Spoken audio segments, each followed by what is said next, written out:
Hey everyone, so there's been a new dungeon in the game for a little bit, and I wanted to finally cover it. It is a similar dungeon. If you've been playing since at least the anniversary, then you would probably recognize how it works and its mechanics.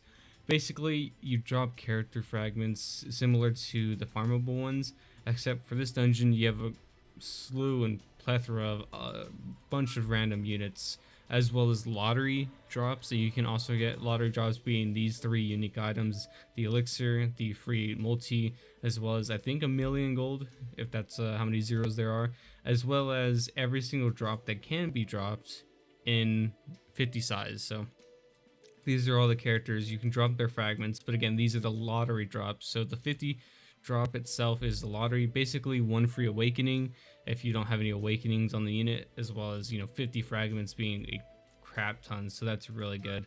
Although there are some downsides to dungeons like these. First of all, you have the 2 drops, the 3 drops, and the 1 drops. These are the certain characters that they've been choosing, so we'll start from the bottom. We have a bunch of free-to-play characters, which is very bad. We don't not want to see any of these in these dungeons because you can already farm them up by other means. So we have Krush, we have, I believe this is Hetero, and then we have this Wilhelm, we have Ram, Subaru right here.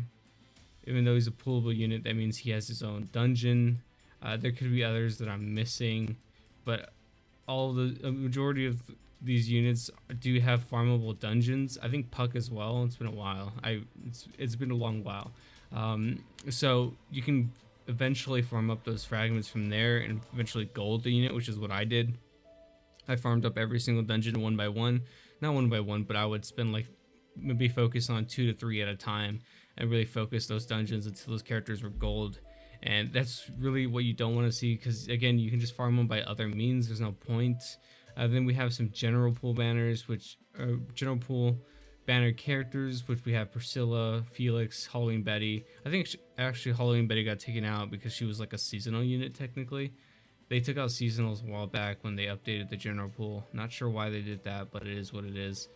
We have Al, we have this Amelia, we have Krush, Lida coming into, or Lilac is, what did I end up calling her? I think I just called her Lilac. Badass name either way. Lilac, Lida, whatever you want to call her from the anniversary, she's in here, so that's really good.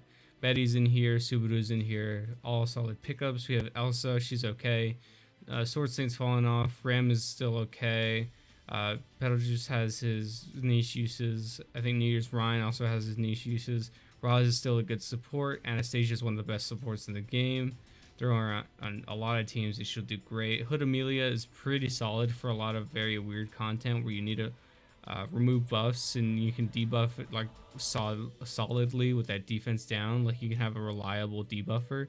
I think Hood Amelia gets glossed over very much because of it, but I think she's very good. And then we have the 2 drops and the 3 drops. Overall, not the best pool of characters to get, but none of these are the worst by any means, except for probably the free-to-play characters. Oh, we also have Tivi. Is this Tivi or is this Hetero? I don't know. I mix them up. Either way, we have some of the cats. It's okay. We have a Betty here. I think the 50 drop, the lottery characters have a different pool. Oh yeah, they're not in a normal pool. So even if you are lucky enough to get a lottery, they filled the pool with some unnecessary characters that aren't even in the normal banner. Okay, so these are basically newer characters. We got to go over this. So we have this Tivi. Then we have, I believe this is Red Julius, Green Felt. We have free-to-play Amelia. We have Banner Betty. Yeah, these are terrible units. They filled the pool with... Oh, so this is what they did. Even if you are lucky enough to get a 50 character lottery, they filled the pool with even more useless units.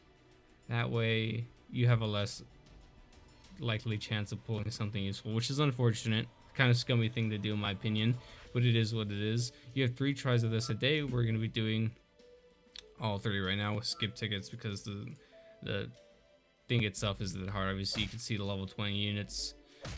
Nothing too crazy. You might be guaranteed a 1, 2, and 3 drop. It looks like it, unless my luck is kind of insane. Whatever drops, most of these characters are gold already, so it is what it is. You get tickets from the subjugation event because you're spending stamina, and that's about it for that dungeon. During the anniversary, we had multiple forms of this dungeon, so they could be a two-parter.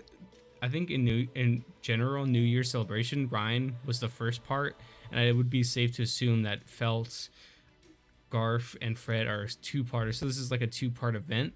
So they could potentially renew this dungeon with some new characters. We'll have to wait and see, just like they did with the anniversary version of it. I believe the anniversary version had 3 different iterations, so we'll have to wait and see. Then we have this dungeon right here.